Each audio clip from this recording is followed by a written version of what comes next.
Et nous sommes toujours évidemment avec Gavin, Johume, et c'est le moment que nous attendons également, celui consacré à Luana. On part dans une ville chère à votre cœur, Luana.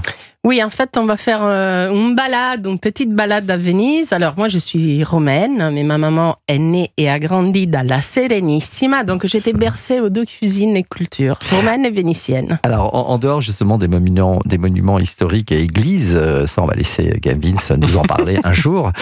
Vous, c'est plutôt une balade gourmande que vous nous proposez. Oui, absolument. Alors, car Venise est une ville qui vit encore au rythme des salagunes, même si aujourd'hui l'écosystème commence à devenir très fragile. Alors, je vous propose déjà de flâner au marché des Rialto. Vous y trouverez une incroyable variété de fruits et légumes, bien sûr aussi du poisson.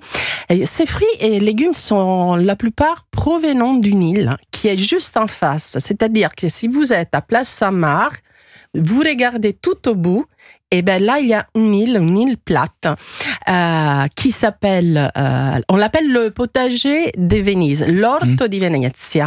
Et cette île, elle est incroyable parce que déjà, donc, ça s'appelle l'île de Sant'Erasmo. Déjà, en fait, la différence qu'on a quand on est à la Piazza San Marco, alors avec toute la foule, les touristes, le bruit, et on arrive sur cette île où tout le monde peut accéder, mais pas tout le monde le sait, c'est vraiment le calme, la sérénité, on est au milieu des potagers, vraiment on se sent bien. Gavin, vous connaissiez, j'imagine? Carrément.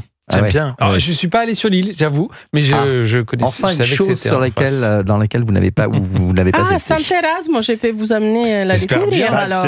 Aujourd'hui, si c'est possible, en fait, parce que je me demande ce que je fais. J'ai mon jet privé qui nous attend et on ira après. Alors, quels légumes, justement, en particulier, on peut cultiver? Alors, tous dépendent des saisons. Alors, il y a le fameux artichaut violet. Il s'écueille à la main. Bon, il a une forme allongée. Ils sont assez petits, mais tendres et charnus. Il y a les asperges sauvages, les citrouilles, tous les types de salades, surtout le radicchio. En fait, à Venise, on mange cette salade un peu qui a un amertume. On appelle la Trévise d'ailleurs. C'est un chicorée. Il y a les oignons blancs, très doux, qui sert à faire un plat qui s'appelle les sardines saor. Ce sont des sardines de la lagune, à peine frites et marinées dans des oignons doux, du vinaigre, des pignons de pain et des raisins secs. Il faut savoir aussi qu'il y a peu d'agriculteurs qui cultivent cette île. Ils sont une dizaine. Et ils fournissent que Venise. Donc, cette terre, en plus, elle est fertile. On a fait le potager des Doges depuis le 13e siècle. Et ça, c'est grâce à la présence du sel de la lagune dans le sol. C'est pour ça que les légumes ont un goût et un parfum unique. On le trouve nulle part. C'est du bon, du bio et surtout du local. On boit vos paroles. Alors, on sait, il y a de très bons restaurants à Venise, comme le célèbre bar-restaurant, le Harris Bar, de la famille Cipriani, qui a vu naître le fameux cocktail Bellini, que connaît bien Jean-Luc, et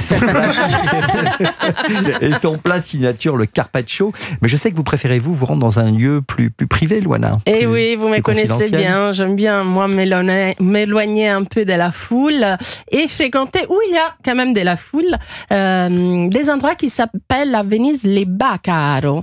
Alors, ce n'est pas des vrais restaurants, mais plutôt des lieux de passage, des rencontres, des vies. L'ambiance, elle est très conviviale. On reste debout, appuyé au comptoir. On boit des vins locaux dans des petits verres. Ça, c'est important. C'est pas des grands verres. Donc, on en boit beaucoup plus. Voilà. Ouais.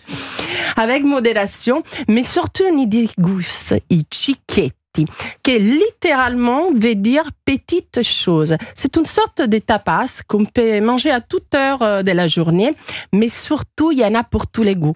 Il y a de la polenta frite. Il y a des tartines avec du baccalà mantecato, c'est de la morue qu'elle est travaillée et montée à l'huile. Des poissons et des légumes en beignets, des boulettes de viande, des petits sandwichs à triangles farcis avec des œufs, du thon et des artichauts. Vous pouvez manger une multitude de cicchetti qui sont incroyables. Et alors, quelle est la recette du jour? On a une petite minute encore, Louane. Alors, c'est Risi e Bisi. En fait, c'est un risotto qui est c'est entre un minestrone et un risotto. Et c'est Risi, c'est le riz. Il y a beaucoup de riz qui est cultivé dans la Vénétie. Et les bisi, ce sont les petits pois. Donc, on fait juste un risotto très liquide avec un bouillon. On peut faire revenir des lardons. On va mettre, bien sûr, de l'échalote, de l'ail.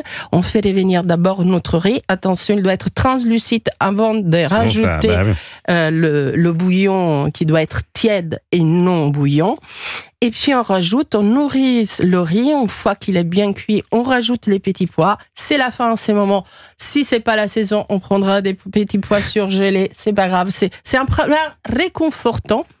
Moi, je me le fais toute seule à la maison. Et puis après, un peu de parmesan, du ne le faites pas toute seule, on viendra. Ne le faites pas toute seule. Voilà, il en reste toujours de toute façon. On va vivre. Ciselé, et voilà, vous dégustez ça. Je vous dis, pas trop sec, ça va être un Risi e Bisi. Risi e Bisi, c'est le nom qu'on donne à Venise. Du riz et des petits pois. Merci beaucoup, Louane. Merci à demain vous, pour la dernière émission avec la dernière recette. J'ai une petite larme qui commence à descendre. Non, faut pas pleurer, justement.